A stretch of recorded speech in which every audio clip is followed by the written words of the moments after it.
เมนูนี่ตั้งแต่ปิกลูกเกาหลีมานี่นะยังเคยยากกินกัเตี้ยวิธีการทำวิธีการแปลงมันก็จะยากใช่แล้วจะว่ายากก็มันก็บ่ยากนะแต่มันจะมีวิธีการเตรียมเคียงเตรียมคว้าหลายบ่ได้ไปวันนี้ผมจะปามาแปลงให้กับเมนูนั้นมันก็คือเมนูนี่ครับน้องนี่มันก็คือไก่อัวอบโอ่งไก่อัวสมุนไพรครับน้องคนแดดที่มักเคียงสมุนไพรนั่งนักเคียงสมุนไพรหลายๆนะจัดเมนูนี้ได้เลยไปก่อนอื่นเลยนะกับเมียนเดิมก็ต้องมาตำพริกตำเคียงนี่ครับก่อนอื่นเลยนะเฮามาตำเคียง3อย่างนี่ครับก่อนบ่ใจหยังครับน้องมันเรียกยากมันก็จะมีพริกไทยดำห่าข้าวป้อมแล้วก็แกนหอมป้อมครับน้อง3อย่างนี่นะคำนั้นกันว่าเคียง3อย่างนี่มันเรียกมันแล้วดีแล้วมันก็เฮาจะใส่พริกแห้งหอมเตี้ยมหอมแดงข่าจะไคร้ขมิ้นแล้วก็ผักป้อมใบบักกิ้วหั่นฝอยกับเมียนเดิมครับน้องคนแดดขี้ข้านตามขี้ข้านหยังกะโจงใส่เคียงโม่เคียงปันติ๊กๆน้อง่ายที่กดโบดกำเดียวนะ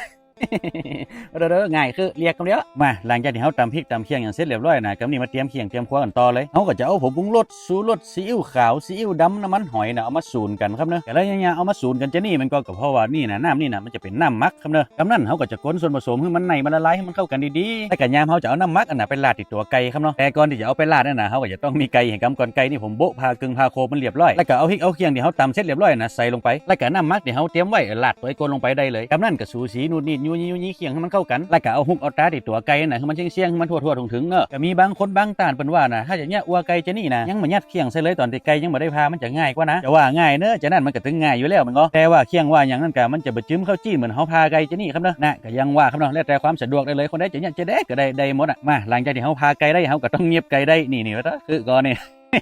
เนี่ยไปสปะเนาะเขาก็จะใจไม่จิ้มเขี้ยวนะเงียบกะลัดหนังกะลัดจีนมันไว้เหียแล้วก็จะใจตอกหน่อยตอกนี่เขาก็ไปจุบหน้ามาเหียแล้วก็เอามามัดมาหัดมาเก้นมันจะเนี่ยนี่แต่ถ้าว่าคนได้ใจตอกมาจ้างก็ใจเจียกไฟครับแต่บัดนี้ใจเจียกฟางนะถ้ามาอันนี้บะเมียเรียบร้อย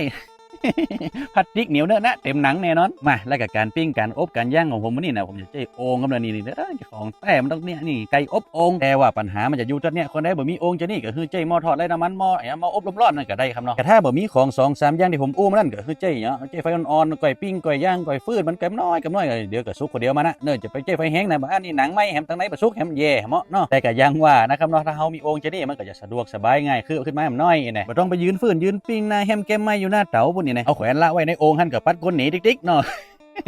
ไปอย่างกันเนี่ยกำนันนะเนี่ยว่าเอาเลี้ยงมันกันเนอหน้าตาและสีสันนี่ว่าปลาละมาดมาได้นะนี่ตั้งนอกเลี้ยงงามเลี้ยงส้มเมาะขนาดตั้งไหนมันจะเป็นจะได้เนาะมาเตะพอตั้งไหนพอเนาะก่อยบิก่อยเตะก่อยเอามาจะนี่ปอดเราซาบกินสมุนไพรตั้งงานเนอว่าเรา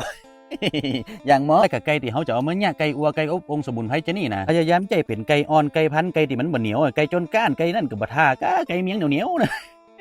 จะนั่นบ่ได้โรเยอะเปยยากนั่นนะอย่างที่ผมบอกกันนะถ้าจะฮื้อดีนะใจไก่อ่อนไก่นุ่มเน็ตสุดเมนูนี่บอกเลยกินกับข้าวนึ่งนี่นะว่ามันถึงเจริญอาหารขนาดนั้นถึงว่าข้าวนึ่งจุ่นกับเคียงสมุนไพรนี่มันถึงเหมาะแต่ถ้าจะฮื้อเจริญอาหารกินข้าวล้ำขึ้นมาหน่อยนะขอญาตให้สักน้อยเด้อเนาะสักบงสะเลผมเนาะได้เลียดได้ล้มเพียจะได้กินข้าวล้ำยำแรง